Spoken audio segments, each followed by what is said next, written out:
হতাশার টি-20 বিশ্বকাপ মিশনের শেষটা রঙিন হলো অস্ট্রেলিয়ার। ওমানের বিপক্ষে 9 উইকেটের দাপটে জয় নিয়ে বিশ্বকাপ শেষ করল অস্ট্রেলিয়া। 105 রানের লক্ষ্যে ব্যাট করতে নেমে একটি উইকেট হারিয়ে জয় পেয়েছে অজিরা। আসর থেকে বিদায় নিলেও 62 বল হাতে রেখে পকেটে পড়েছে দ্বিতীয় জয়। ওপেনিংয়ে নামা অস্ট্রেলিয়ার অধিনায়ক মিচেল মার্শাল ঝড়ো 50-তে ওমানের বোলাররা খেয়েছেন বেধড়ক পিটুনি।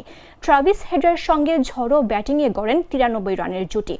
6-4-এ 19 বলে 32 রান করে শাকিল আহমেদের বলে তাকেই ক্যাচ দিয়ে বিদায় নেন হেড।